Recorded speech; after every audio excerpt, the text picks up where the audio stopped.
Yeah, second episode of Kamen Rider Geats was subbed. I watched it. It was pretty good.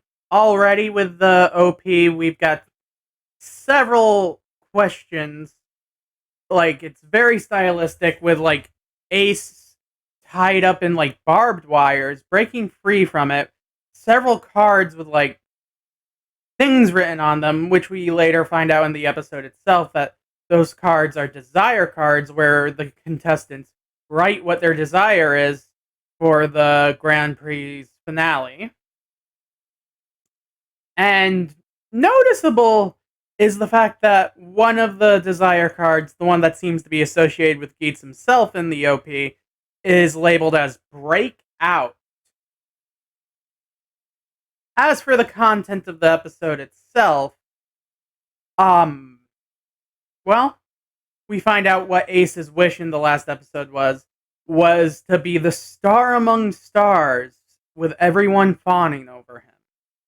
And sure enough, he seems to have gained this wish. But as we find out when he's selected to be Geats again for this next round of the Desire Grand Prix, it seems that he's just testing the limits of what the wishes can do. And judging by a few shots in the OP, for example, with the navigator aiming the magnum gun at Geats, and like several shots that seem to be alluding to Ace's past somehow, he's probably testing his limits on what he can wish for in some sort of, I don't know, attempt at a grander wish or some sort of final goal.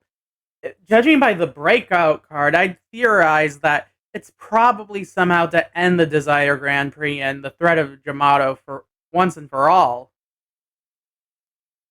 But yeah, after we find out that he's, you know,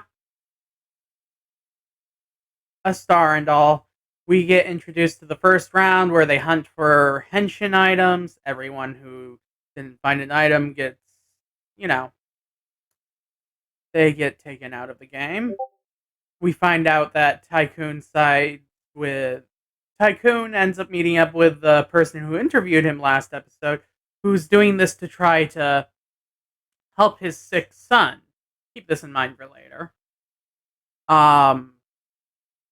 And throughout the thing, Tycoon's really having doubts because, like, you die in the game, you die in real life. Unlike any of the civilians, you'll actually be gone when you're a rider, it seems. But he seems to find his resolve somewhat when his boss, well, not boss, but CEO who interviewed him, ends up basically, well, dying for his wish to try to help his kid. It's very heart-wrenching to see, and I wasn't expecting the first of 7 of these riders to actually die already in the first episode. But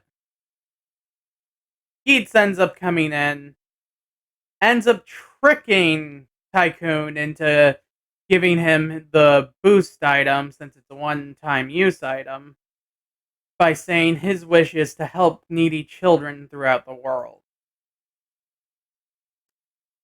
When Tycoon realizes he's been tricked, he gets a little pissed. But, foxes are known for deceiving. And as that round ends, they end up going in to fight all of the remaining Yamato and the monster of the week, which is the boss of them. Overall, and once the round ends and everybody's told to go home, it's found that that CEO's kid received an anonymous donation from someone known as the Nameless Fox to help him recover from his terminal illness. And we see the masked man from the previous episode again, wondering out loud just what Geats' goal is.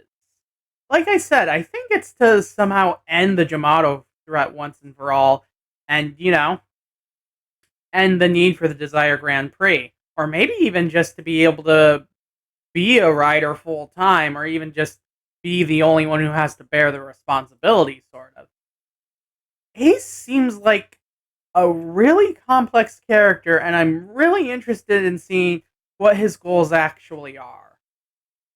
And yeah, we see that the YouTuber from the last episode and Tycoon himself are a cat and Tanuki, respectively. Considering our main hero is a fox, I feel like that alone sort of confirms that, yeah, Tycoon is definitely the secondary rider. Because, I mean, Fox and Tanuki, it's a pairing as old as time, especially in Japanese folklore. I'm interested in seeing what Geats' goal is. I hope you are too. Share your thoughts on the episode below. And hey, like the video if you liked it, or, you know, etc. It's just a simple little vlog thing. So, see you next time. Tiv out.